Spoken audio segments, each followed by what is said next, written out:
Okay, I'm going to get started this morning by just welcoming everyone. Sawadee Kap, Sawadee Kap, welcome. Welcome to Wat Tung Yu. Nice to see all of you guys here this morning, and welcome to everyone online as well who is joining us. Today is a third day of a 5-day course that I'm teaching here. I know some of you guys might just be coming for the morning, and that's fine. You can stay for as short as long as you like. But just to let you know, there is some students here that have been studying with me over the last few days, and this is just a continuation of their course that's going to finish up on Friday with a tour where I'm going to be taking students outside the city around to some different temples, and you guys are welcome to participate in as much or as little of this course as you like. But there's some people that are here for the whole 5 days. Sometimes when students coming in on Wednesday, they find out about this and they decide to stick around. So you guys are welcome to learn as much as you like, because we're going to start our class with meditation, which is what I do each individual morning. And then afterwards, I'm going to move into a talk today on the 3 poisons: craving, anger, and ignorance. This is where you learn about the high-level problems that the Buddha discovered in the mind and what's keeping it in the unenlightened state. The Buddha taught how to move the mind to enlightenment, where the mind can be peaceful, calm, serene, and content with joy permanently, where you no longer experience any anger, sadness, frustration, irritation, annoyance, guilt, shame, fear, stress, anxiety, loneliness, boredom, shyness, resentment, jealousy. All these feelings and others are completely eliminated from the enlightened mind, where you no longer experience those feelings. And it is experienced through training of the mind. So that's why we start each one of our classes with meditation. But there's other things besides meditation that you would need in order to move the mind to enlightenment. You wouldn't be able to get to enlightenment with just meditation or meditation alone. But meditation is very important. So that's why we start our classes with meditation. What I'm going to be doing to start meditation is I'm going to start with some chanting. And if you would like to see these chants, they're on a laminated sheet over there on the table. You guys are welcome to get one if you like. It has the Pali words and the English translations. Yeah, you can help yourself get this as you like. For those of you guys that are online, if you'd like to get access to this chanting sheet, it's on our website at buddhadailywisdom.com. And from there, you just click on free books and you go down towards the bottom and you'll see this daily chanting sheet that we use. So this chanting that we do, it's in the Pali language. This is the historical language that is capturing the teachings of the Buddha. And we chant as a way to ease the mind into meditation and actually get more benefit out of the meditation itself. During the lifetime of the Buddha, they used chanting as a way to commit the teachings to memory. So every 2 weeks, the students would come together and they would recite his teachings word for word for word for word. So there isn't anything mystical or magical about these chants. It's not a rite, a ritual, or a ceremony or a prayer. It's none of that kind of stuff. As I mentioned, during the lifetime of the Buddha, they just used chanting as a way to commit the teachings to memory, because everything he taught was oral. So every 2 weeks, they would recite his teachings orally, word for word for word, to be able to commit them to memory.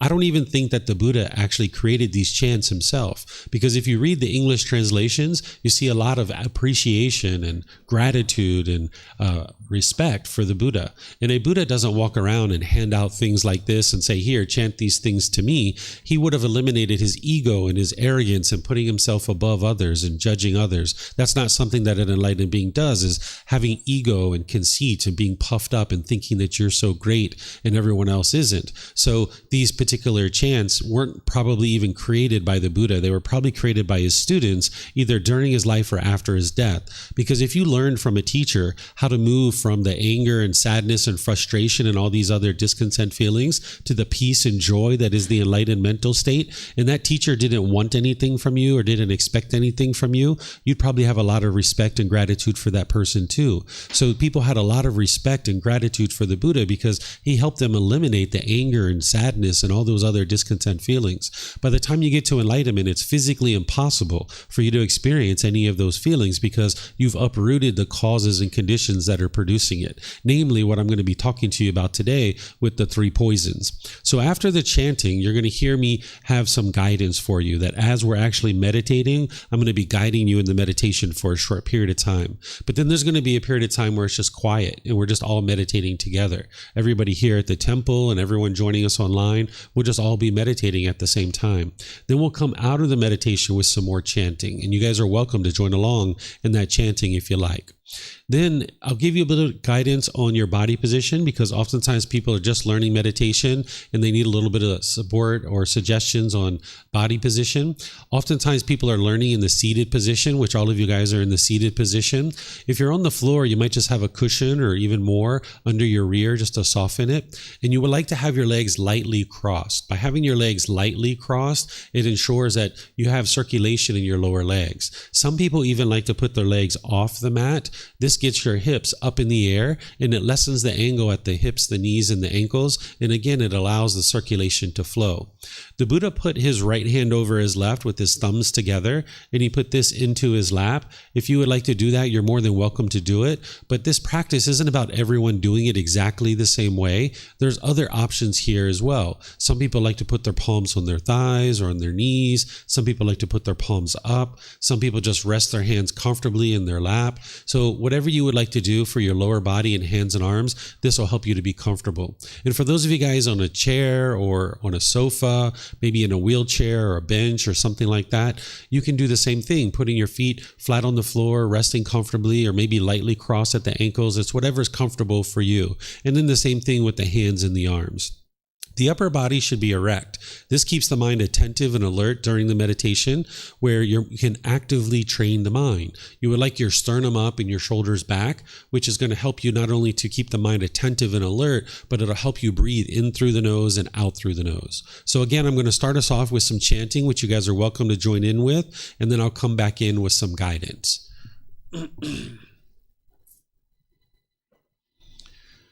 Arahang Samma Sambuddho Mahakawa Bhutang Mahakavanhang Abhivateyami Savakato Mahakavata Dhammo Dhammang Namasami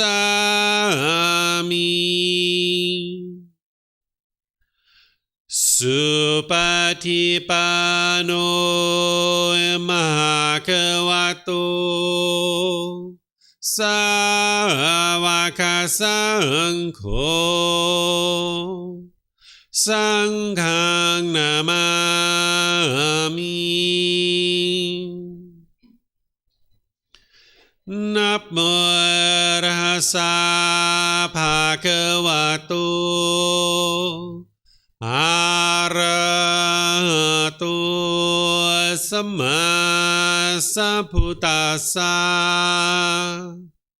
Namo Rasa Bhagavato Arahato Samma Sambuddhassa Namo Rasa Bhagavato Arahato Samma Sambuddhassa Iti piso Mahakava Arahang Samma Sambuddho Vicacaranang Sammuno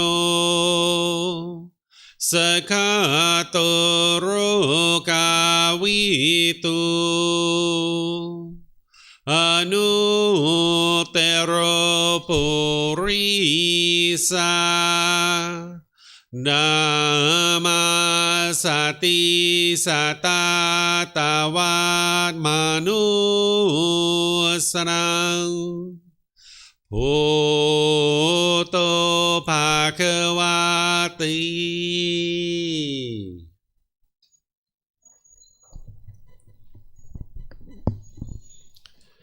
Okay, with the lower body and hands and arms comfortable, in the upper body erect, just close the eyes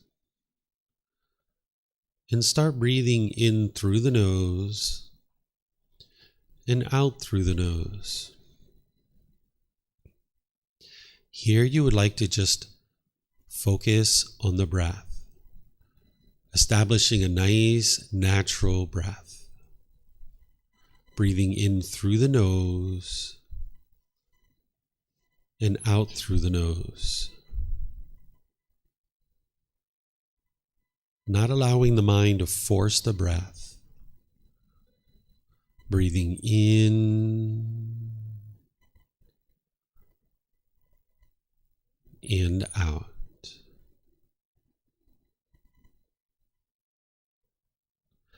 Breathing in and out. Your breath may not match up with the guidance that I'm providing, and that's okay. This is your practice. I'm just here for guidance. You can use this voice as a reminder that whenever you get to the next inhale, develop a nice, natural, steady, consistent breath. And then when you're ready, exhale out through the nose, experiencing the full breath. Breathing in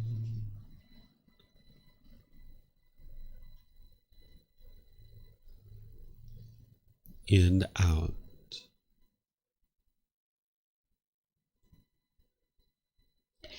Breathing in and out.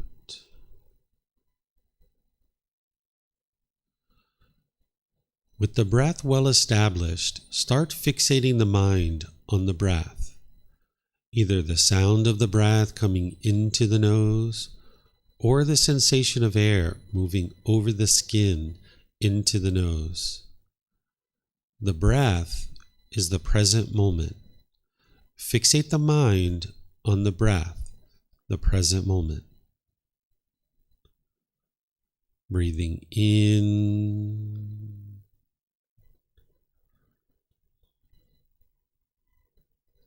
and out.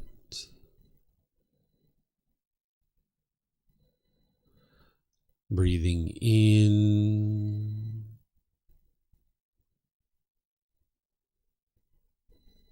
and out.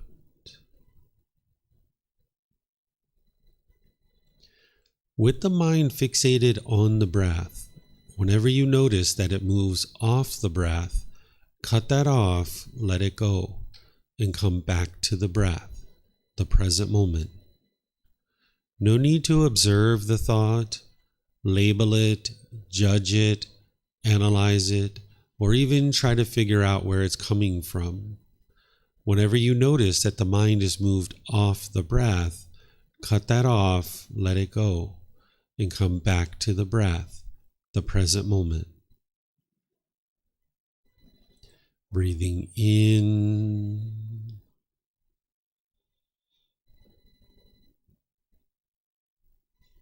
and out.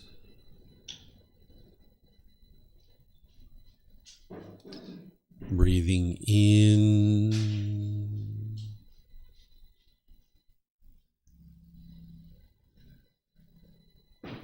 and out. I'm going to be quiet now and let you do this work of focusing on the breath, cutting off and letting go anytime the mind moves off the breath. You have nowhere to go. There's nothing to do. No one needs you right now. This is your time to focus on the breath. Breathing in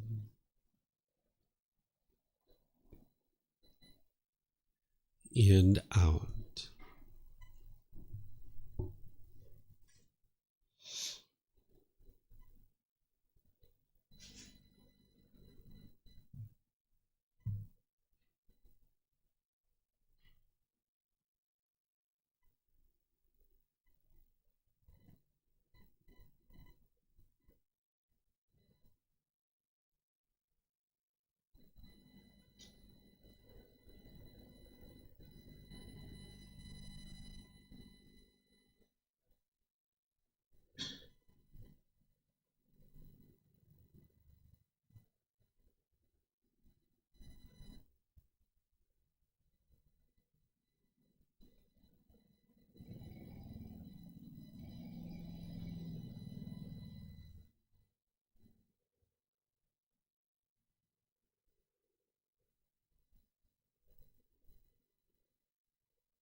Arahang Samma Sambuddho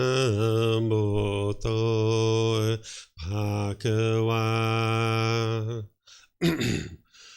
Bhutang Mahakavanhang Apivateyami Savakato Mahakavata Dhammo Dhammang Namasami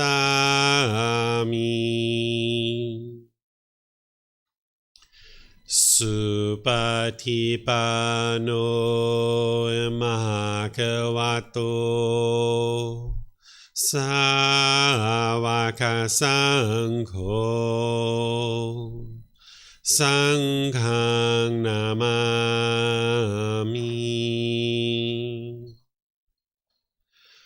Namo Arhasa Bhagavato Arahato Samma Sambuddhassa Namo Arhasa Bhagavato Arahato Samma Sambuddhassa Namo Arhasa Bhagavato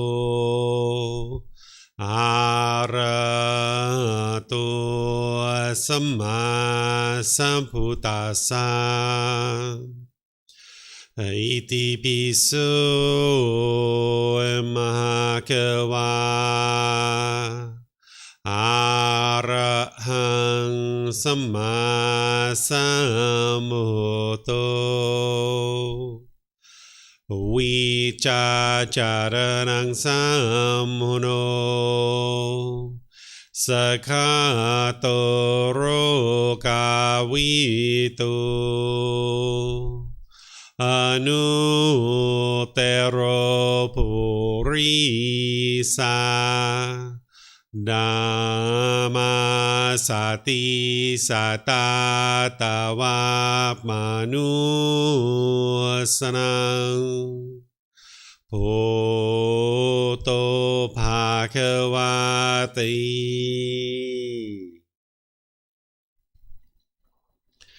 Okay, if you guys would like to slowly make your way out of meditation. Once again, welcome to everyone here at the temple and welcome to everyone online. Nice to see all of you guys this morning.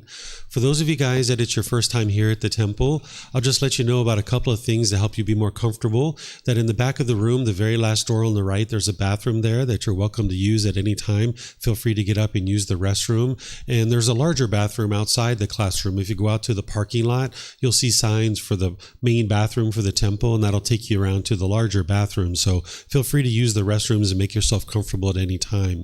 We even have water and juice and snacks over here that is provided by our students. If you'd like to make yourself comfortable with some refreshments, you're welcome to help yourself to anything that's over there on the table. So as I was mentioning at the beginning of class, the teachings of the Buddha are to guide you to this enlightened mental state where the mind is peaceful, calm, serene, and content with joy. You no longer experience any anger, sadness, frustration, irritation, annoyance, guilt, shame, fear, stress, anxiety, loneliness, boredom, shyness, resentment, jealousy. All of these feelings and others are completely eliminated from the enlightened mind. By the time you train your mind to get to enlightenment, you'll notice that the mind is focused. It has concentration, clarity, and deep memory. You'll notice that your personal, professional relationships will really blossom. They will be at ease. There won't be any bitterness or hostility or harshness in your relationships any longer. You'll notice that you're not even in a bad mood anymore. It's impossible to even be in a bad mood by the time you get to enlightenment because you've uprooted the causes and conditions that are producing the bad mood. So part of your journey on the path to enlightenment is to understand the problems that are in the unenlightened mind and then learn the tools and techniques that the Buddha shared in order to uproot those and eliminate them from the mind so you can purify the mind and experience the enlightened mental state. The teachings of the Buddha aren't about a bunch of beliefs. They're not things that you believe believe and then you hope something good happens when you die. Instead, you're learning teachings now, you're examining them and investigating them. You're reflecting on those teachings to independently verify whether they're true or they're false. And then you're practicing his teachings. And as you're integrating these techniques into your life, you'll notice that the mind becomes more peaceful and more joyful. So today's topic that I have to share with you guys is called the three poisons: craving, anger, and ignorance. This is a topic to help you understand the high-level description of what the Buddha discovered in the unenlightened mind. And then I'm going to provide you the solutions of how to uproot these from the mind. There's a core central teaching that the Buddha shares that I taught yesterday as part of this course. It's called the Eightfold Path. This is a foundational teaching that an individual would need to know and understand in order to train their mind to get to enlightenment. And as they're doing so, there's this topic of the three poisons that an individual will need to also understand, because it more deeply helps you to understand what is causing the mind to stay in the unenlightened state. Yesterday, I taught something called the Three Universal Truths and the Four Noble Truths. In 4 simple statements, an individual can understand what is the problem in your mind, what is the cause of that problem, the elimination of it, and the path forward. And these are teachings that you can independently verify. Oftentimes in the unenlightened state, you might think that other people are causing you to be angry. This is oftentimes something that the mind believes in the unenlightened state, but it's not actually true. It's not your friends or your family or the people around you or certain situations that are causing you to be angry or frustrated or sad. There are certain pollutions in the mind that the Buddha discovered, certain causes and conditions that are producing these discontent feelings. And when you understand what those are, and then you apply the tools and techniques to eradicate it, then you can actually experience the peace and joy. So because you're learning now, reflecting now, and practicing now, you experience the results now in this life. So I'm going to share with you these three poisons, helping you to understand what they are and how to actually eradicate them from the mind. And as we go in today's class, you guys are welcome to ask any and all questions that you like. Here at the temple, if you'd like to ask questions, we have microphones in this white bowl. All you need to do is come get a microphone, take it back to your seat. There's a gray button that you press and the lights come on. Just wait a second or so and hold it up to your chin, and then we'll be able to hear you here at the temple, and they'll be able to hear you on the live stream and online as well. And for those of you guys online, if you guys have questions, you can put that into Facebook, YouTube, or Zoom in the comment section. I'll be able to see that and answer your question. Or in Zoom, you can raise your hand and ask any and all questions that you like. So first, just helping you get acquainted with the three poisons from a high level is that they're referred to as the three poisons or the three unwholesome roots or the three fires. They're also known as defilements or pollutions of mind. This is what the Buddha discovered as a high-level description to help you understand what's polluting the unenlightened mind and why it keeps experiencing the struggles and difficulties that you do in the world. It explains the unenlightened state and how the mind makes decisions through these three poisons, leading to unwholesome results. When we talk about unwholesome results, what we're referring to is unwholesome karma. Some people refer to this as karma. This is the Sanskrit version of this word. The Pali version, which the original teachings of the Buddha are in Pali, the word karma is used. What this means is cause and effect, or action and result. It's not anything mystical or magical. It's not about punishments and rewards. There's no being that's overseeing this natural law. It's literally cause and effect, or action and result. It's helping you to see that when you make decisions wisely, it will produce wholesome results or wholesome karma. And when you make decisions unwisely, it's going to produce unwholesome results or unwholesome karma. And the more that you understand the natural laws of existence that the Buddha taught, you'll be able to make wiser and wiser decisions in your life, and you'll experience more and more wholesome results. Oftentimes when we're experiencing unwholesome things going on in our life, the mind looks for somebody else to blame. But in reality, what you would like to do is be able to look inward and see what are the decisions that you made that led to any particular outcome, whether it's wholesome or unwholesome. Because if you're experiencing certain wholesome outcomes or wholesome karma, you would like to look at the decisions that you made that led to that, so that you can continue to make those kinds of decisions to lead to those wholesome outcomes. But when you're experiencing unwholesome results or unwholesome karma, you would like to look at the decisions that you're making that's leading to those things too, because then you can discover what it is that's causing you to make those decisions eradicate those things from the mind and now make wiser decisions that's going to produce wholesome results. But if an individual went around just blaming everybody else for everything that they experience, then you're never going to be able to experience improvement in your life because you're still making the same decisions. You still have that same lack of wisdom. So this unwholesome karma or unwholesome results is coming from these three poisons that when you make decisions through craving, anger, and ignorance, they're going to produce unwholesome results. Those decisions are polluted with these unwholesome roots or these pollutions, these poisons. So the three poisons describe this clear description of the problems in the unenlightened mind, and then there's certain solutions or antidotes that solve these, uprooting them out of the mind so that now more and more you can make decisions through the wholesome roots. Because when you make decisions through the wholesome roots of generosity, loving kindness, and wisdom, then your decisions will produce wholesome results. But more and more, you need to just understand how to do this. So what I'm going to do is I'm going to walk you through helping you understand the three poisons from a high level. Then we're going to go into each one of them in detail, and I'm going to explain to you the solutions. When I'm talking with you about these particular pollutions or any other aspect of the teachings of the Buddha, it's important that you don't believe what I share. It's important that you don't believe what I write in books or anybody else, because belief isn't going to get you to wisdom. In order to get to enlightenment, you need to awaken to wisdom. And the way you get to wisdom is the way that I shared, that you're learning, you're reflecting, independently verifying, you're practicing.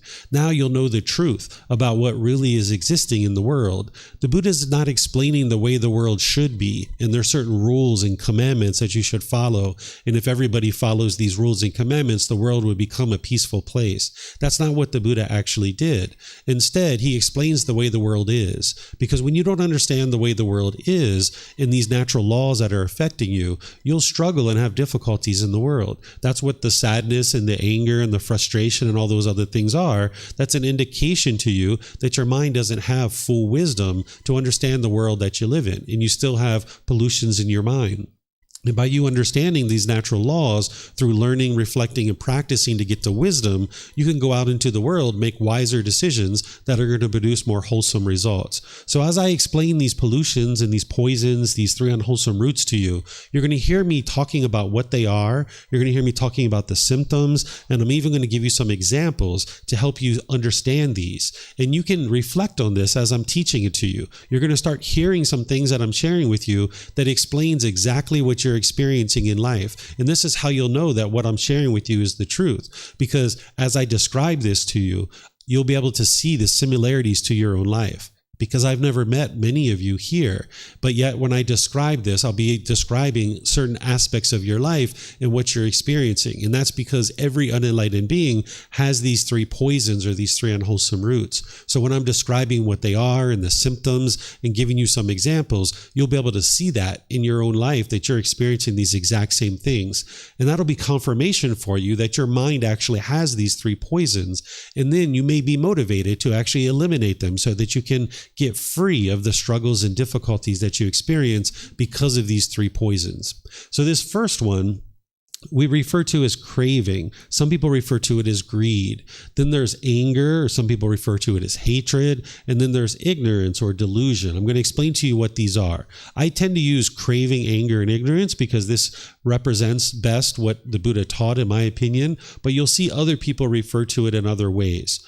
What the craving is this is like the mind having this longing, yearning, this chasing after the objects of your affection, this unquenchable thirst, where the mind thinks that satisfaction is going to come from something external. So the mind chases and chases and chases and chases. The mind gets happy and excited when it gets what it wants, or when it gets its expectations fulfilled. You get happy or excited or elated. But then when you don't get what you want, then the mind experiences the sadness or anger or frustration.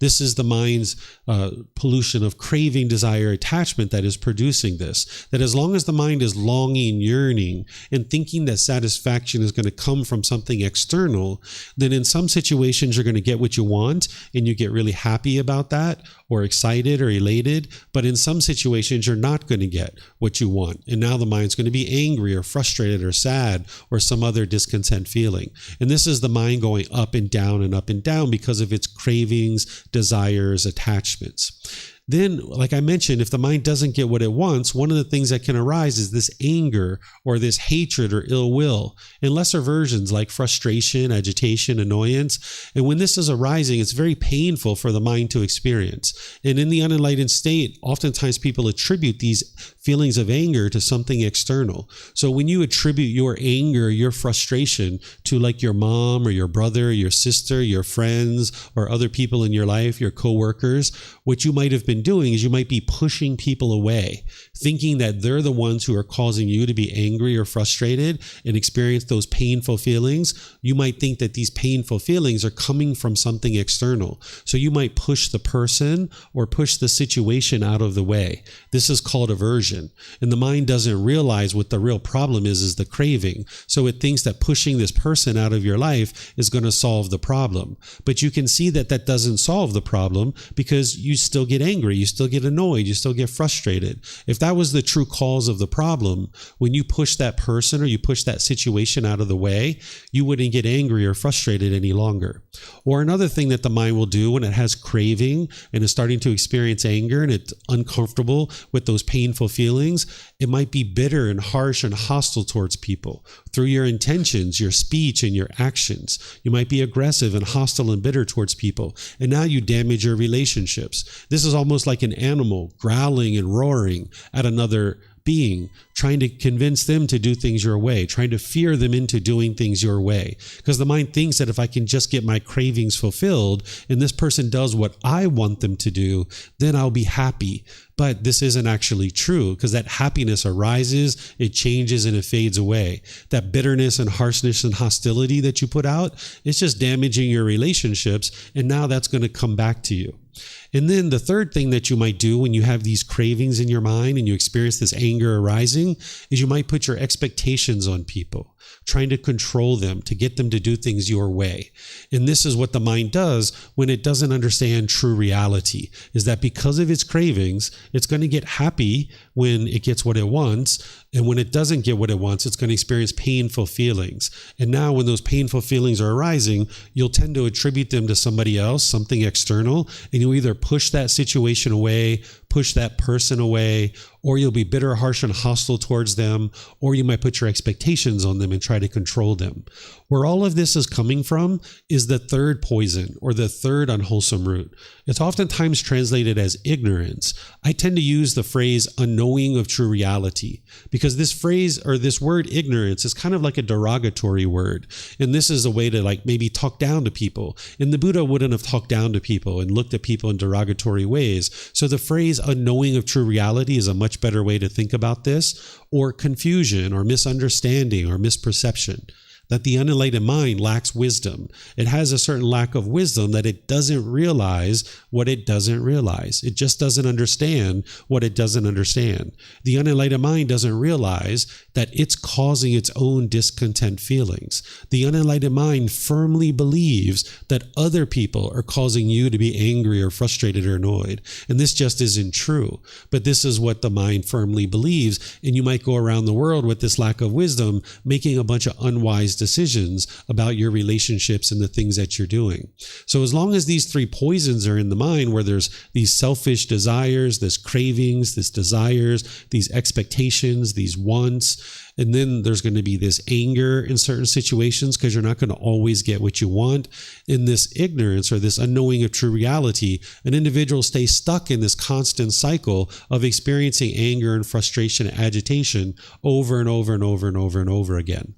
But there's an escape. There's a way to get out of this, but you need wisdom to be able to do that. And that's where you're learning, you're reflecting, to independently verifying, you're practicing. So now what I'm going to do is I'm going to go into each one of these individually so that you can understand what they are in more detail, and then you can understand the solutions for them. And I'll give you some examples of these that you'll probably relate to because you've probably experienced some of these things. So this craving, desire, attachment, these wants and expectation, it's like a longing, yearning in the mind. It's an unquenchable thirst where the mind thinks the next new shiny object waiting around the corner is going to provide lasting satisfaction. So you might chase and chase and chase and chase. The mind might really want it to be sunny outside. And when it's sunny outside, you might get happy or excited. But then when it's it's raining, you'll get frustrated and agitated or annoyed. Or you might have a certain bank account balance that you really want your bank account balance to be a certain amount. And when it's at that level or higher, you feel happy or excited. But then when it goes down, you might be sad or frustrated or agitated. Or your parents, if they do one particular thing that you want them to do, you might be happy. But then when they don't do what you want them to do, you might be sad or angry or frustrated. This is from craving, desire, attachment. The mind is craving permanence. It's wanting things to be a certain way permanently, but you live in an impermanent world. And as long as your mind is craving permanence, you'll continue to experience discontentedness over and over again. So for example, when you were in that relationship with the boyfriend or girlfriend, when you first got together, you were so happy. You were so excited because this person was showing you affection. You were going out to the movies. You were going out to dinner. Maybe you guys were going to the park and having great conversations. You might have even been having intimate contact at different times. You were having all this pleasure based on the craving, desire, attachment to have somebody in your life. And now, over time, as your expectations grow, as their expectations grow, you weren't getting your expectations fulfilled 100% of the time, and they weren't getting their expectations fulfilled 100% of the time. And now you guys got angry and frustrated and agitated with each other. And now when you guys broke up, now you might have missed this person, or you might have felt lonely or bored, or you might have felt mad or frustrated or angry or sad or some other discontent feeling. This is because the mind's holding on to this relationship, wanting it to be permanent, not realizing that everything in the world around you is impermanent. Oftentimes people think it's love that's causing them to feel that sadness when they break up in a relationship. But love doesn't cause those feelings. Love is where you have a genuine interest in seeing all beings be well, this active goodwill towards others. That doesn't cause sadness or anger. And I'll give you another example with the relationships so that you can see that the mind is craving permanence.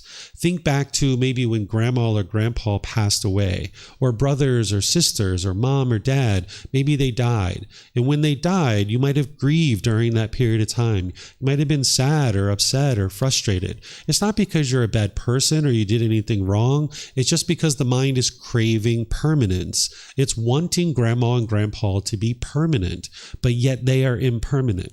Because they were born, they had to die.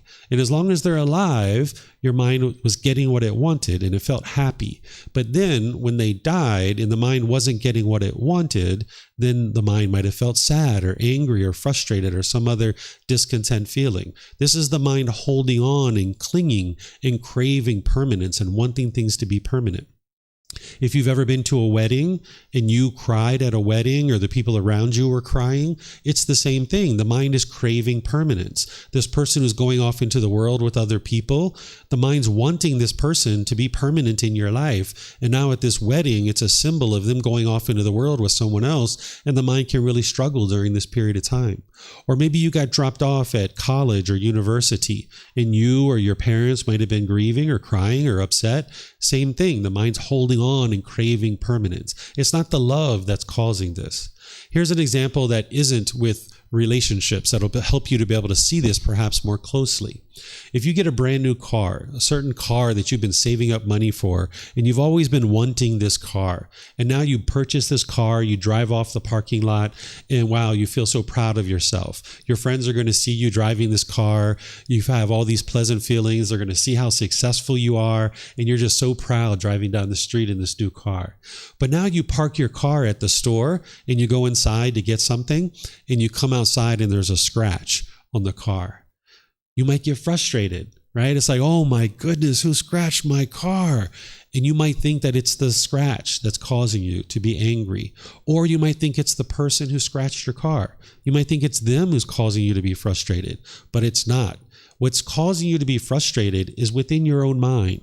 It's the craving, the desire, the attachment, the longing, the yearning, wanting this car to be permanently beautiful. This car is not permanent. It's going to get a scratch. It's going to happen. Now, it'd be lovely if nobody ever scratched our car, right? That'd be wonderful. But that's not the world we live in. And we're not talking about what's wise or unwise here, because obviously we go around aspiring not to scratch anybody's car. When we walk through parking lots, we try not to scratch people's car.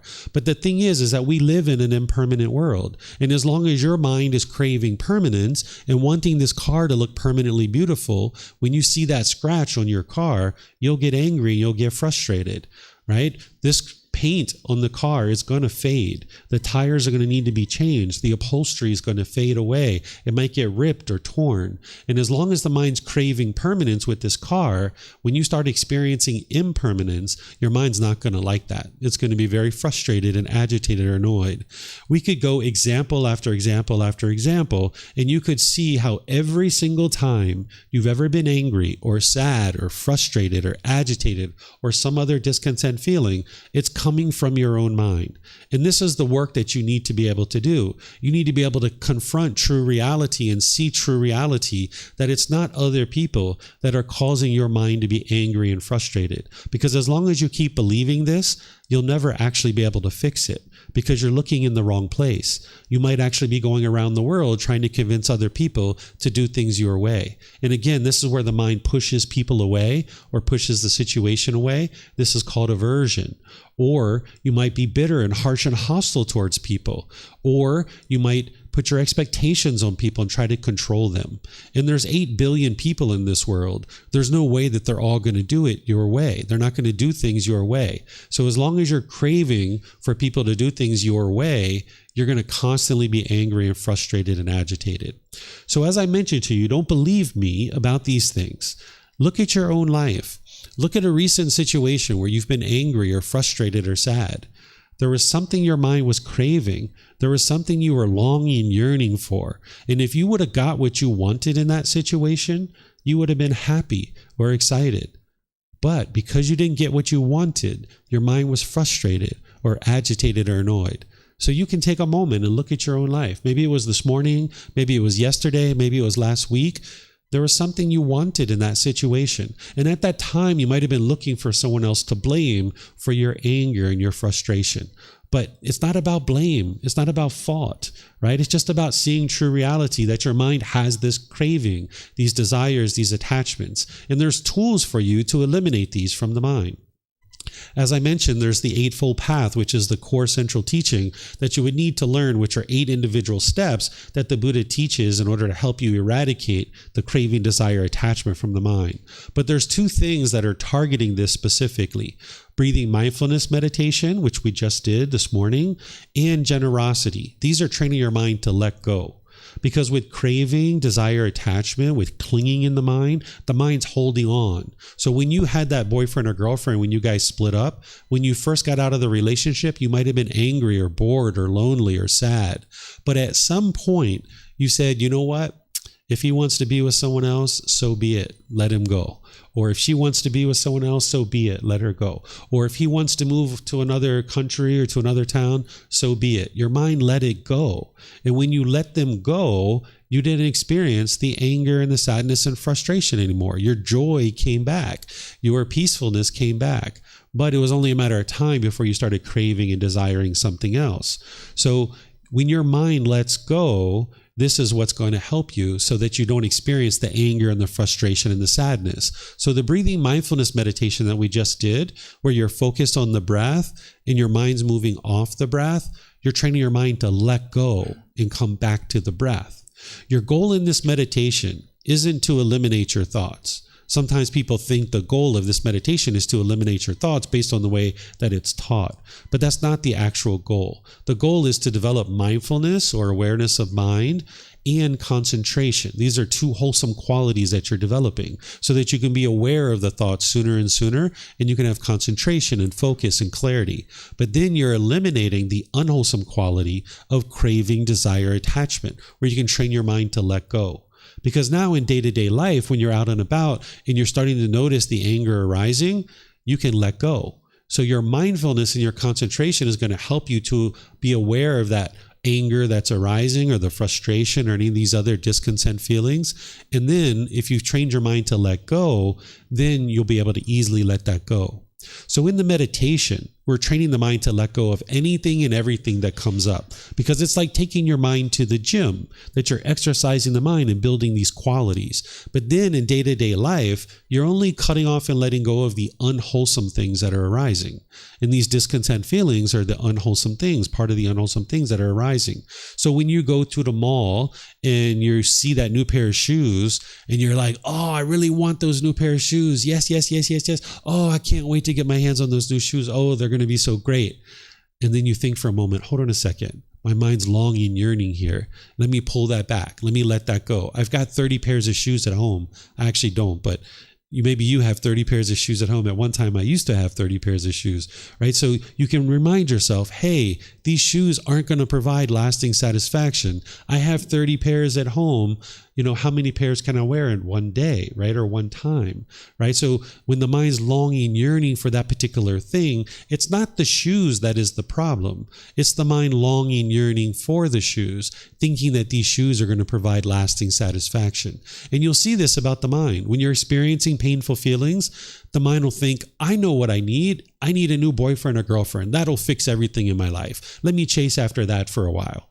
And then you chase after that, you get one of those, you feel happy for a period of time, and then that fades away and you end up right back in the painful feelings. And then the mind's like, oh, I know what I need. I need more money. Let me do that. Let me go chase after some money for a while. And then you chase after that for a while. And then you get your new money and now you feel happy for a while, but then that fades away too. But then you say, I know what I need. I need to go to Thailand. That's what'll fix everything. Let me go to Thailand. And now we might chase after Thailand and we get so excited about going to Thailand, right? But then you'll see that the happiness from Thailand, it's going to wear off, right? Because the mind is maybe potentially chasing a craving, desire, attachment. So there's this middle way where you can pursue things as a goal, as an objective or an interest, where you don't chase and chase and chase and chase, but you also don't sit over here and do nothing either. You can pursue things through wise decision making. And this meditation, a breathing mindfulness meditation, is going to help you to be able to see when those cravings are arising and be able to train your mind to let go and not chase after things, but instead do things based on wise decisions rather than chasing after things. Then there's something called generosity. This is where you're giving and sharing without any expectation of anything in return. This is going to help you eliminate craving, desire, attachment too. Because when craving is in the mind, you can become somewhat selfish. You might hold on to things very tightly. You might find that it's very hard to share things like your money or your food or your clothing. The mind doesn't want to share. So when you give and you share without any expectation of anything in return, it helps your mind to let go and no longer hold on to things so tightly. So the Buddha teaches generosity, that we practice generosity with the people around us so that we don't want everything to always be satisfying for ourselves, that we realize that we can do things in the world and help other people without any expectation of anything for ourselves.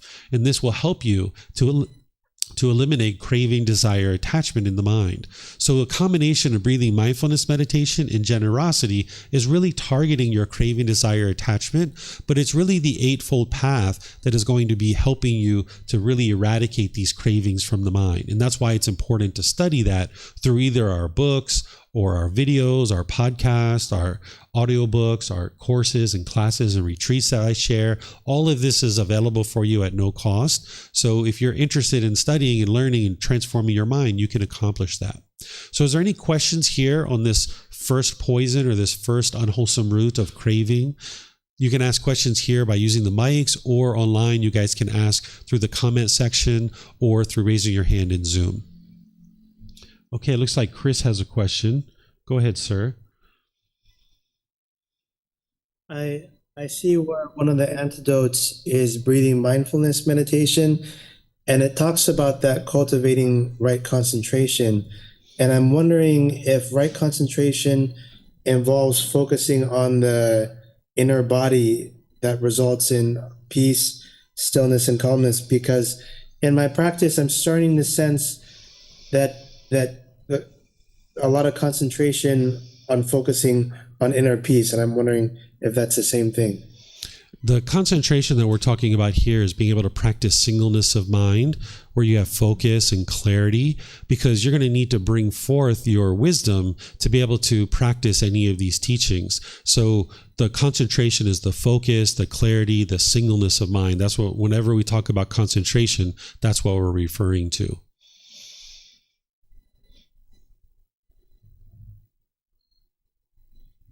Okay, Chris, do you still have a question there, or you have a follow-up? I think that's all. I'm wondering, because I don't really know what I'm experiencing, where, for someone that has experienced a lot of inner conflict, when they start to feel peace, it could feel very unusual, like a presence or something, but it might just be peace.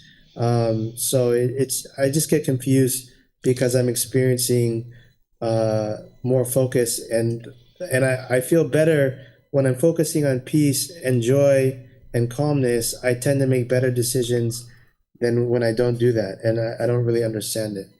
Yeah, so when these pollutions are knocked down and ultimately eliminated, that's what's going to produce the peace. So with you having been training for, I think maybe 2 or 3 years by this point with me, that you're learning to bring down these pollutions of mind, and that's why the peace is starting to arise more and more.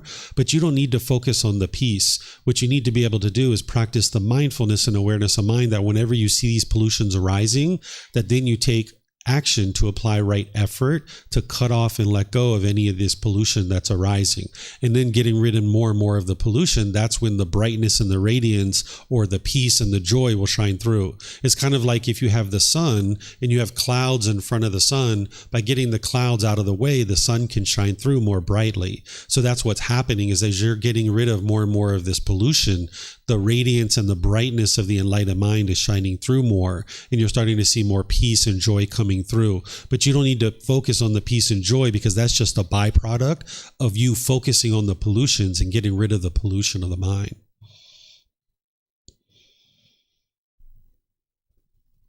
Okay, so it looks like you got everything there, Chris. I see your hand still up. You have more that you're asking? Yeah, I got a little bit of clarity when you were talking, but I'm wondering if, when I'm focusing on the peace, if I'm unconsciously developing right effort where... Oops. I think Chris's internet connection went away. All right. So where's it at? Oh, he's in the waiting room. Oh, okay. How did he get into the waiting room?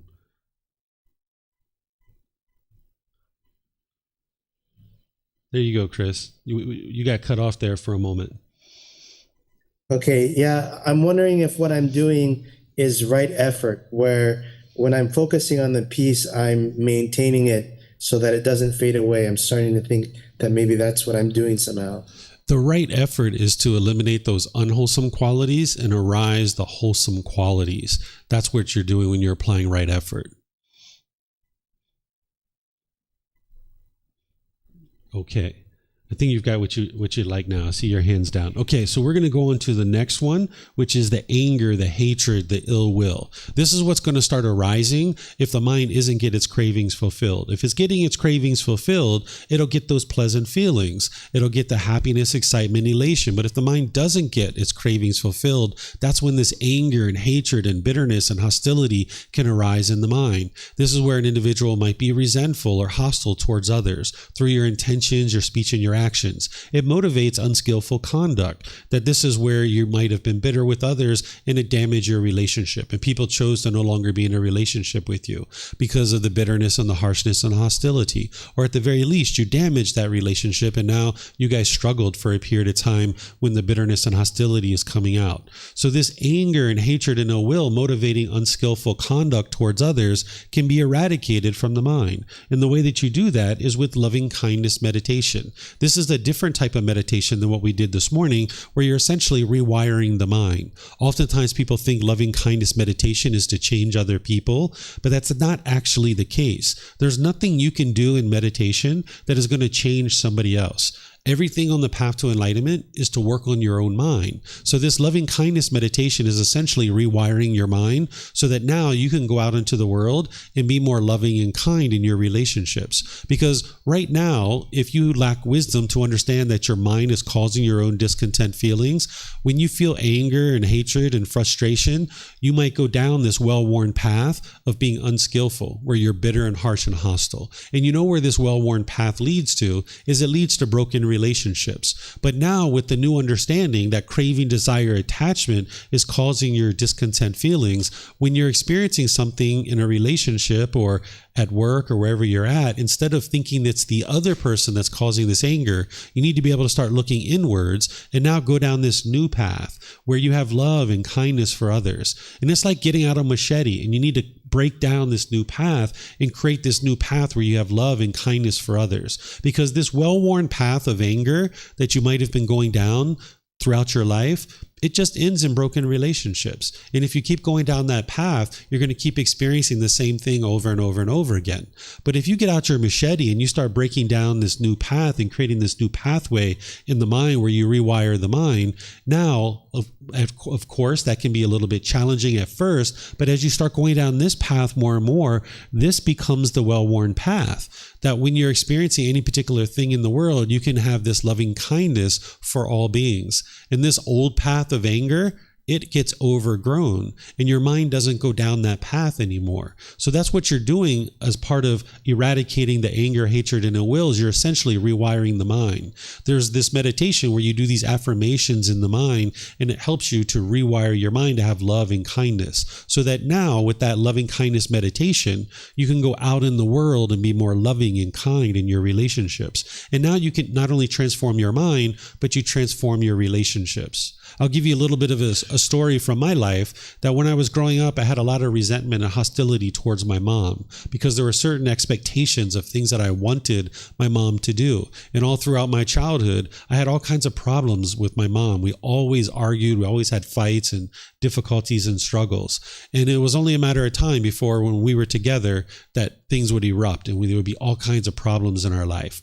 Well, this carried on even into my early adulthood. I noticed that I was always bitter and hostile and harsh around my mom. But eventually I got to the point where I was tired of that and I started to train my mind with meditation. Prior to that, I kept wanting to change mom. I kept trying to figure out how to change mom, and I kept wanting her to change. And I was resentful that she wouldn't change. But then I started focusing on the real problem, which was within my own mind. And as I started doing this loving kindness meditation and I started transforming my mind, I started becoming more loving and kind. So that in the past, when we were on the phone and mom would be bitter and harsh and hostile with me, I'd be bitter and harsh and hostile right back. It was like mom would pick up a rubber ball of anger and she would throw the anger around the room, and I'd pick it up too and I'd throw it around the room, and she'd pick it up and throw it around the room. And next thing you know, we have all these rubber balls of anger bouncing around in the room. But then I started doing something different. When mom would be bitter and harsh and hostile with me, I wouldn't be bitter and harsh and hostile back in order to extinguish this. Where in the past, where she was bitter, harsh, and hostile, and I would argue right back with her, instead, I started doing something different. If she was talking on the phone and she was being bitter and harsh and hostile, I would say things like, Mom, I know I've been bitter with you in the past, and I've been really angry, but I'm not going to do that anymore. I'm going to get off the phone and let you think about what it is that you just said, and we'll talk another time. I love you, Mom. Goodbye. Essentially, when she picked up the rubber ball of anger and started throwing it around the room, I just watched her roll to the corner and it lost its energy. But as long as I kept picking up the rubber ball of anger, we kept having anger going around the room. So after I would have that little bit with mom, sometimes we wouldn't talk for 3 months or 6 months. And then we'd start talking again. And then she would be better. And then it would go for a few months. And then after a while, she'd be bitter, harsh, and hostile again. And I do exactly the same thing. I say, Mom, I love you so much. I value our relationship much more than being bitter and harsh and hostile with you. I know I've done this in the past, but I'm changing this. And I'd like to get off the phone and just let you think about what you just said. I'm not interested in this kind of relationship with you. So why don't you think about what it is that you said, and we'll talk another time. I love you, Mom. right? And we would get off the phone. And slowly but surely, she transformed her mind because I had transformed my mind. Essentially, we had like a log jam. And I started taking out the logs of anger and hatred and frustration, and then things could flow much better. But as long as I sat around, kept wanting mom to change, there was no improvement in our relationship. So the way that you experience improvements in your life is you've got to be committed to change for yourself. Don't keep looking to other people to change. You've got to look to change for your own mind. And that's what the loving kindness meditation is going to do for you. It's going to rewire your mind to be loving and kind. It's not going to be one day or 1 week or even 1 month. It's going to take gradual training, gradual practice, and gradual progress. One of the biggest myths about the life story of the Buddha is people think he sat under a tree, he meditated, and then he instantly got to enlightenment. And this isn't actually true. It's gradual training, gradual practice, and gradual progress. So as you're wearing away this anger and hatred from your mind using loving kindness meditation, you're not going to know how much anger you've worn away each individual day. But when it's completely gone, you'll know that. It'll be 6 months, 1 year, 2 years, 3 years. You haven't been angry at all with anybody. And you'll know that your mind's completely eliminated the anger.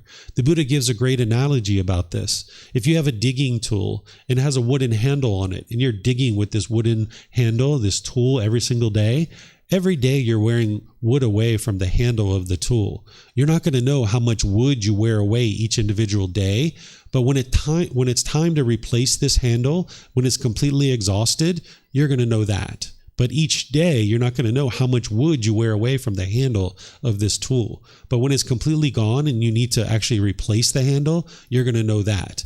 And it's the same thing with your anger. When you're practicing loving kindness meditation and you're going out into the world and practicing loving kindness through your intentions, your speech, and your actions, you're wearing away your anger, hatred, and ill will. You're wearing away little by little each day. You're not going to know how much, but when it's completely gone, you will know that. So each day when I was interacting with my mom, I didn't know how much anger I had eliminated, but when it was completely gone, when we hadn't had any bitterness and hostility between us for 6 months, a year, 2 years, 3 years, I knew that I'd completely eradicated it. So the loving kindness meditation is kind of like filling up your gas tank, and then you go out into the world and you're loving and kind through your intention, speech, and actions. And the Buddha's teachings on the Eightfold Path are going to teach you how to do that. For those of you guys that were here yesterday, I taught right intention, right speech, right action, right livelihood, and all the other steps. That's what you would like to practice for your intention, speech, and actions going out into the world. But you're going to need this loving kindness meditation to be able to support you to have speech that is coming from a mind of loving kindness, and to ensure that you're not causing harm through your bodily actions, and to ensure that you're sustaining your life and a livelihood where you're not causing harm. So this loving kindness meditation is kind of like the catalyst to put you and propel you into a place where your mind can be loving and kind all the time. Because by the time you get to enlightenment, you won't have any hostile relationships. You won't have any bitterness or hostility in your relationships whatsoever. And this just takes gradual training, gradual practice, and gradual progress to be able to experience this.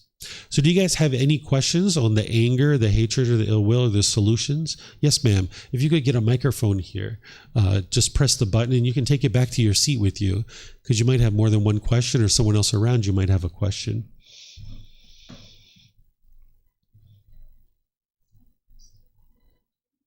Yeah, if you press the button, the lights will come on. Press it and hold it. There you go. Sometimes the batteries are dead because they're impermanent. You might need another one. The Buddhist teachings describe, even today, microphones.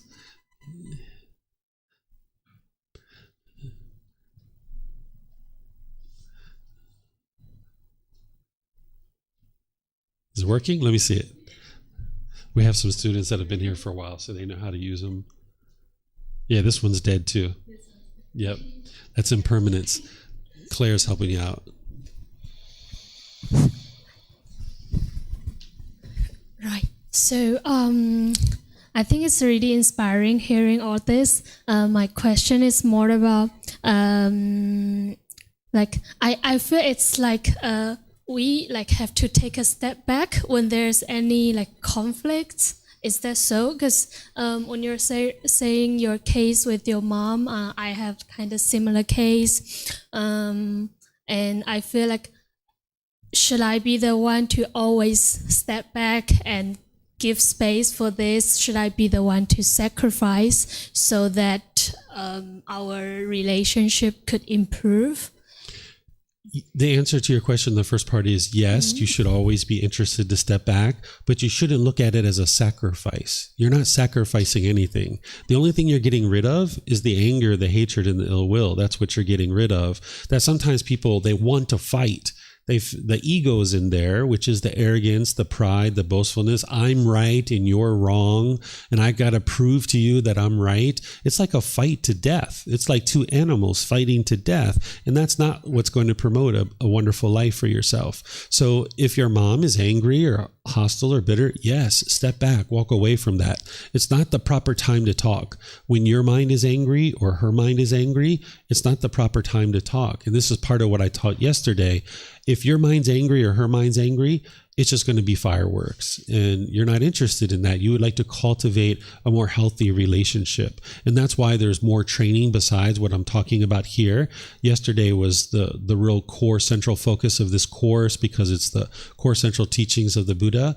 So you're going to need to learn more teachings to be able to help you have the discipline and control of your own mind to step away. Because once you're angry, it's very hard to step away from that. It's hard for your mind to let go. So you would like to catch it really early. There's going to be certain bodily sensations associated with frustration and anger arising, and that's your early warning system to be able to help you see that you're about to get angry. And then when you see that, that's where you can cut that off and let that go and choose to walk away. Prioritize the health of the relationship more so than proving to other people that you're right. Right? You get rid of that ego, because that's not going to help you in that craving and that clinging and wanting to argue. That's not going to help you either. The better thing to do would be to step away from the situation. You come down, she comes down, a few hours, a few days later, then talk about it. And you're not sacrificing anything. You're just deciding to prioritize the health of this relationship over other things. I like this way that I'm just prioritizing the health of the relationship. That helps. And realize that mom's happiness is based on mom. It's not based on you, right? Sometimes we think that for our parents that we have to do something for them to make them happy. And our parents oftentimes think that too. They have certain expectations of us. They want us to do certain things. They're thinking that they're going to be happy if we do what they want us to do. But their happiness isn't going to come from us doing what they want. That's going to be temporary happiness, because it's based on a condition. That, let's just say our parents want us to be a lawyer or a doctor. Maybe you don't want to be a lawyer or doctor, but you just do it to make your parents happy. Okay, so now you're a lawyer or doctor. Well, they're going to be happy temporarily, but then they're going to want something else. They're going to say, oh, you should have a husband, or you should have a wife. Get a husband or a wife. Okay, so now you go do that. And now you get that, and they're happy for a couple of months. And now they're going to say, well, you should have babies. You need to have babies now. Have some grandkids. Okay, so now you go do that. And now they're happy for a temporary period of time. Next thing you know, you've worked yourself into a life that you actually don't enjoy. You're just living the life that your parents want you to live, but you don't actually enjoy the decisions that you're making. So you've got to create the life that you are interested to live, not having the expectations of your parents influence you to do any particular thing. But see, their mind's going to lack wisdom to understand that their expectations is their own craving, and they're not going to be able to get to permanent happiness by putting expectations on you. And you've got to realize the same thing, that you can't put expectations on your parents and try to force them to do things your way, because you guys are different beings. You're individual, unique beings, and you guys are going to do things differently.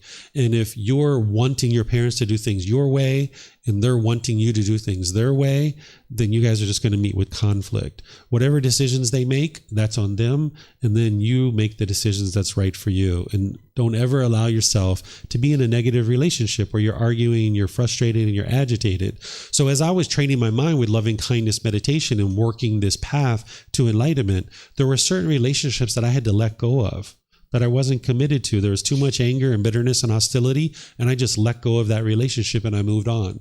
But then there were other relationships that I was committed to, that I needed to work on, like with my mom and my wife and things like this, I had to work on those relationships. But that started with working on my own mind, right? And then there were new relationships. This third category of relationships are brand new people that I had never met before, and that I've only ever been loving and kind and friendly and warm and gentle with these people. And now that's the way they are with me.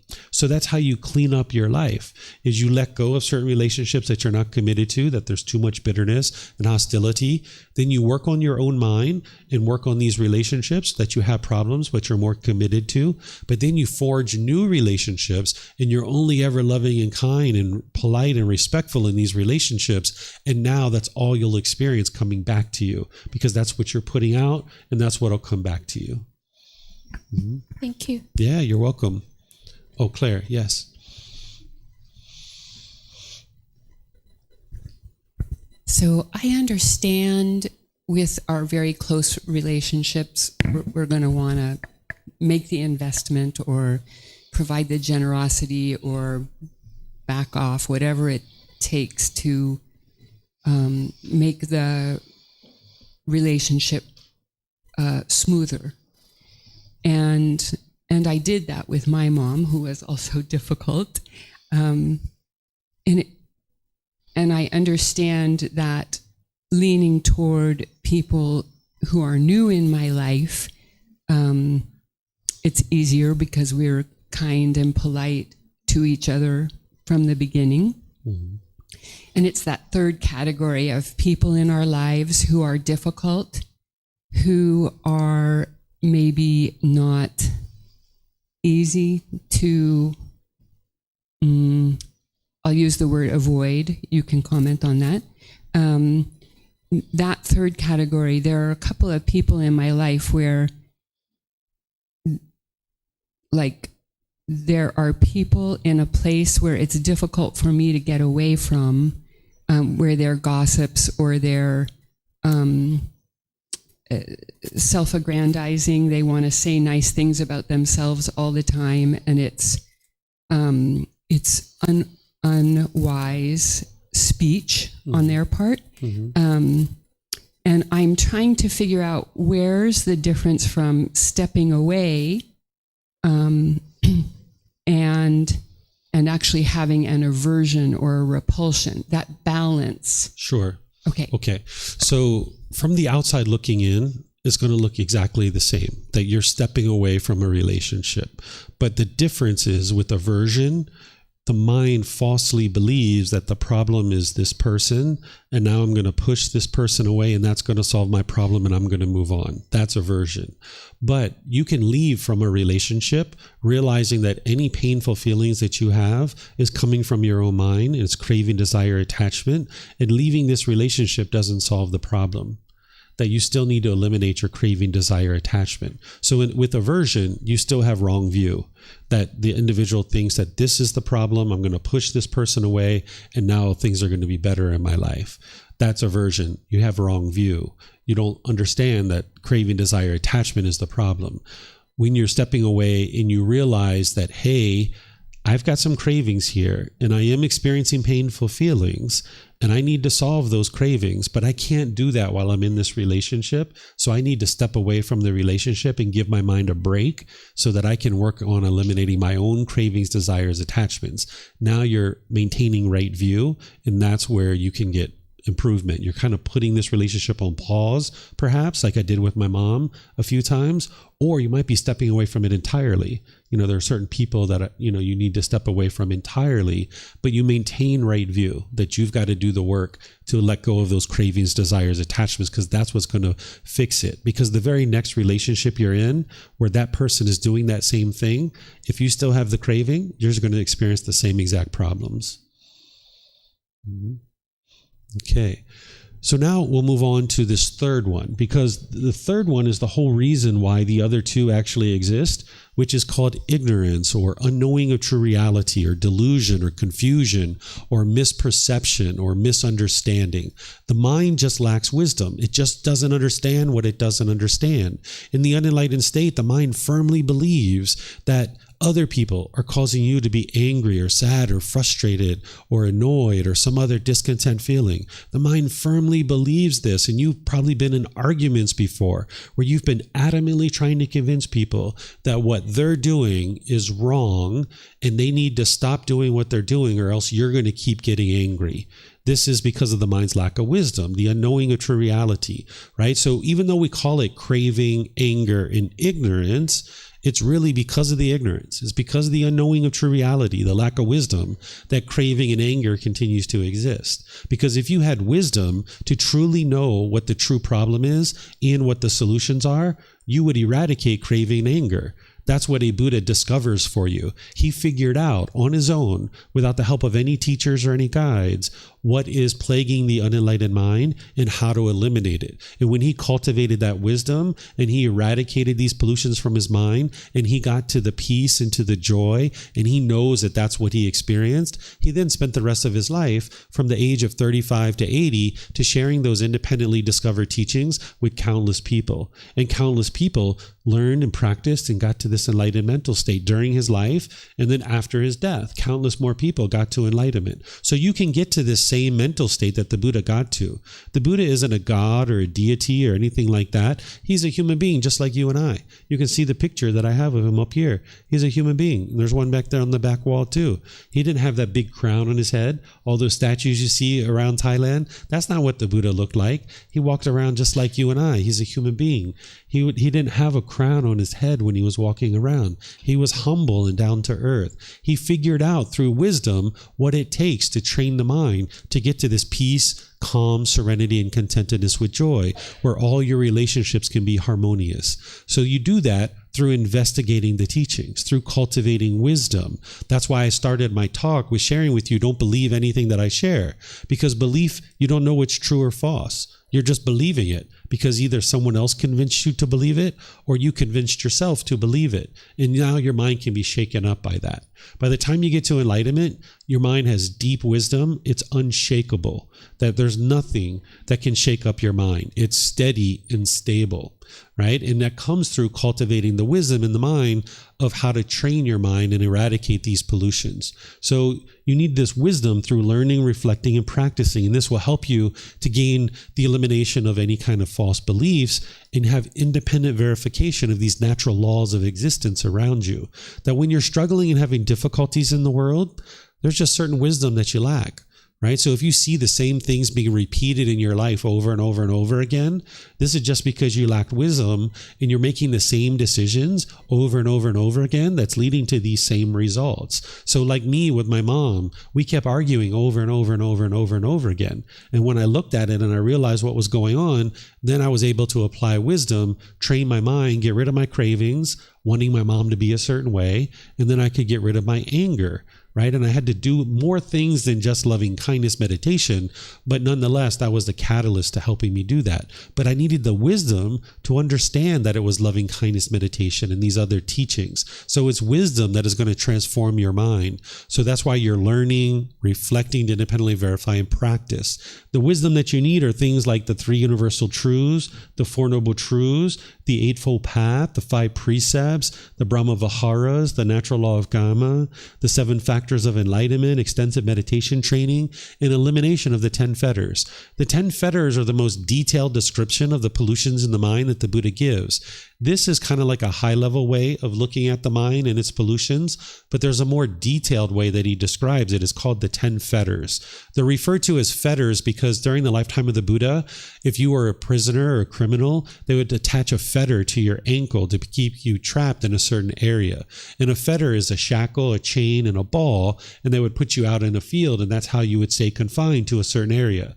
So the Buddha describes these 10 pollutions as fetters because they're keeping the mind trapped in this unenlightened state. But when you bubble those up, we describe them as craving, anger, and ignorance because this helps you to reflect and understand what they actually are from more of a high level. But there's more detail about these pollutions in the mind and how to actually eradicate them. So when you arise the wisdom through learning, reflecting, and practicing, and you gradually train your mind and you gradually practice the teachings, you'll see this gradual progress through the improvement to the condition of your mind. Because you know in situations situations where you're angry and you're sad and you're frustrated and you're agitated. And when you're practicing these teachings and that same situation is occurring, but your mind's peaceful and joyful, you'll know that it's these teachings that have led you to that.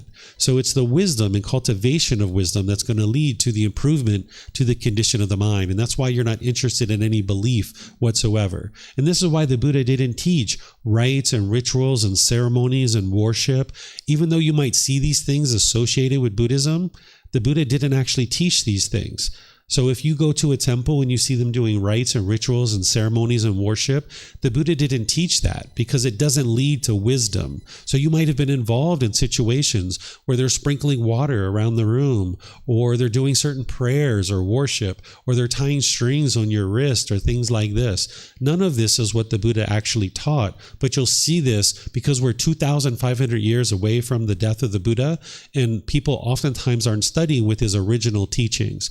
To be able to acquire this wisdom that you need in order to get to enlightenment, you need to be able to study the true original teachings from what's called the Pali Canon. The Pali Canon is 45 volumes of large books that are about this big, and you study these in order to learn and practice the teachings of the Buddha. This is the largest, most complete collection of the teachings of the Buddha. But this book series that I share has consolidated it down into 13 books. And now you can get it for free. You can download it from our website. You can take it and go print it. You can get printed versions here by reimbursing us for the printing cost, or you can order it on Amazon. And slowly but surely, as you're studying with the original true teachings of the Buddha, and you see what did he actually teach, you can actually solve the real problem, which is within your own mind. So this is the ignorance, and it's transformed by wisdom or cultivation of this understanding of the natural laws of existence. So any questions on this one that you guys have? Okay, so now just to summarize what we've been talking about. Oh, we have a question? Oh, sorry. Okay, no question. Okay, I just heard you guys talking. I thought there was a question. Sorry about that. So just to summarize, what we were talking about is the three poisons, the three unwholesome roots, or the three fires. These are referred to as craving, anger, and ignorance, or the unknowing of true reality. Some people refer to this as greed, hatred, and delusion, or desire, ill will, and confusion. There's antidotes to this. There's wholesome roots that'll uproot these out of the mind and allow you to make wiser and wiser decisions that are producing more and more wholesome results. If these are the unwholesome roots of craving, anger, and ignorance, the antidotes or the wholesome roots are generosity, loving kindness, and wisdom. These are the exact opposites of craving, anger, and ignorance. Because with the craving, that's that selfish desires, chasing after these things, an unquenchable thirst, wanting things to be permanently satisfying. Well, generosity is just the opposite. You're giving and sharing, helping other people without any expectation of anything in return. The anger, the hatred, the ill will, the bitterness, and the hostility, the opposite of that is loving kindness, where you have a genuine interest towards all beings being well, that you have this active goodwill towards all beings. Then the opposite of this ignorance or this unknowing of true reality is wisdom. That's what's going to transform your mind when you're practicing generosity, loving kindness, and wisdom. And you need to learn the Eightfold Path to be able to fully implement this into your life. So it's through eradicating and eliminating the three unwholesome roots and making decisions through the wholesome roots that is going to produce the complete elimination of discontentedness, where you no longer have any anger, sadness, frustration, irritation, annoyance, guilt, shame, fear, stress, anxiety, loneliness, boredom, shyness, resentment, jealousy. By eradicating these pollutions of mind, the mind's going to perform optimally, where you have focus, concentration, clarity, and deep memory, and your personal and professional relationships will really blossom. They'll all be at ease, and you won't even be in a bad mood any longer, because you'll see that the condition of the mind has significantly improved by eradicating these pollutions, so the mind can now perform optimally the way it was intended to perform. So as you guys would like help on any of this stuff, you're always welcome to attend our classes here at the temple, or you can attend our live stream streams through Facebook, YouTube, or Zoom. You can come in those ways. And if you can't attend our live classes, you can also watch the recordings because they're available on YouTube, on Facebook, and on our podcast as well. And you can even get personal guidance where you can either meet with me here or any other city that I travel to, or you can meet me online if you would like to meet online one-on-one through Zoom, because it's one thing to learn these teachings in a class like this, but it's a whole nother thing to apply it to your day-to-day life. You're going to need personal guidance from time to time, and you're able to reach out and you're able to schedule those kinds of things, and it's all available to you at no cost. So if you'd like help to eradicate these pollutions and to heal from what hurt you so that you never need to hurt ever again, that's what the teachings of the Buddha are for. But you need to understand what is hurting you. It's inside your own mind. But you can heal from this, and now you can get to the point where you never experience any hurt ever again. So if you guys would like help, you're more than welcome to come let me know, and I'll be able to help you. What I'm going to do is I'm going to pause here and have a mid-morning break. It's now basically about 10:40. So I'm going to pause up until 11 o'clock. And if you guys would like to come back and learn some more, I'm going to be teaching the 5 precepts, which are 5 impactful decisions that you could make either wisely, that'll produce wholesome results for you, or unwisely, and it'll produce unwholesome results for you. Sometimes people have taught that what the Buddha taught is no killing, no stealing, no sexual misconduct, no lying, and no intoxicants. The Buddha actually didn't teach this. He doesn't teach that way. That sounds like a bunch of rules and commandments. So what I'm going to do is I'm going to share with you the original words of the Buddha on this topic, and then I'm going to relate it to day-to-day life today so you can see how to implement these teachings into your day-to-day life. And you're going to see that it's not black and white, that there's this gray area that you need to learn to navigate. So if you'd like to come back at 11 o'clock, I'll start then. And if I don't see you after 11, feel free to come back anytime, and whatever you decide to do today, have a very wonderful and lovely rest of your day. And perhaps we'll see you guys in a future class. Be well and take care. Sawadee Kap, Sawadee Kap, Sawadee Kap.